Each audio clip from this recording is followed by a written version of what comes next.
Alors, comment on analyse ça, nous? Bon, évidemment, Thomas Mulcair voit maintenant son parti comme prétendant au pouvoir et il ne veut pas nuire à sa base dans le restant du Canada. Le Bloc, qui a perdu presque tous ses appuis lors des dernières élections au Québec, au profit du NPD, il a vu une faiblesse et a décidé d'en tirer profit.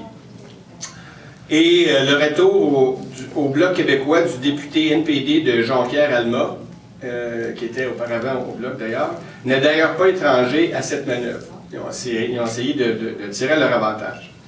Mais pour nous, à Québec solidaire, ces stratégies politiques nous placent bien loin des besoins d'un débat objectif et d'une réelle campagne pour le droit à l'autodétermination du peuple québécois. On pense que cette question-là, posée de la façon elle a été de la part du Bloc, n'a rien fait avancer sur cet enjeu. À Québec solidaire, nous considérons qu'il s'agit d'un droit fondamental et pour nous, le processus d'accession à la souveraineté doit être large, populaire et surtout partisan. On vient d'en avoir la preuve avec cet exercice. J'aimerais vous citer une partie du programme de Québec solidaire sur cette question-là, parce que nous considérons que nous sommes uniques en ce moment au Québec à défendre cette position de cette façon-là, quoi qu'on souhaite qu'elle soit le plus largement partagée. Alors, dans notre programme, je vous cite une partie. Comme tous les peuples du monde, celui du Québec a le droit de disposer de lui-même et de déterminer librement son statut politique. La stratégie de Québec solidaire consistera à mettre en route et développer une véritable démarche citoyenne afin que tous et toutes soient associés à la détermination de notre avenir collectif. À cette fin, il s'engage à enclencher, dès son arrivée au pouvoir, une démarche d'assemblée constituante.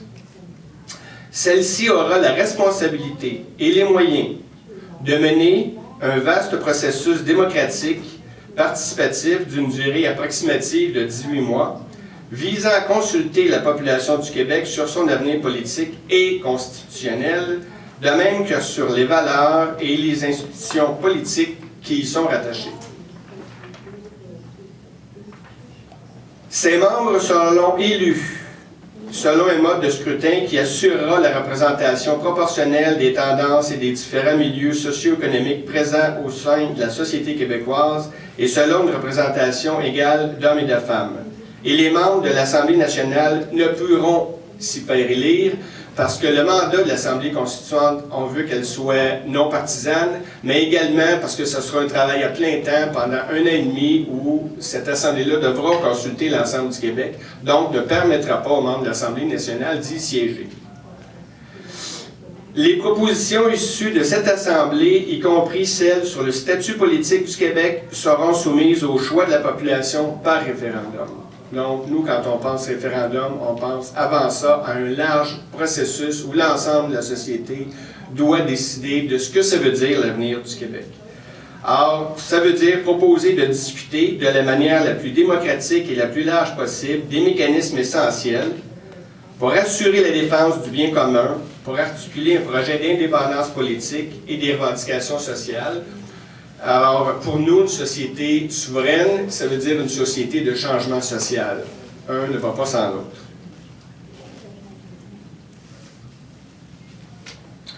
Le mouvement populaire qui rendra possible l'accession à la souveraineté sera porteur d'un véritable changement, à la fois pour l'égalité et la justice sociale.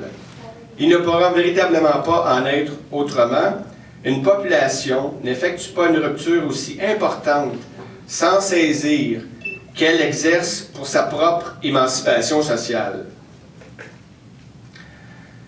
En ce sens, elle sera porteuse d'un changement de rapport de force, non seulement par rapport à la classe dominante au Québec, mais changera fondamentalement le rapport de domination de l'État canadien vers toute la classe ouvrière. Envers toute la classe ouvrière, excusez-moi.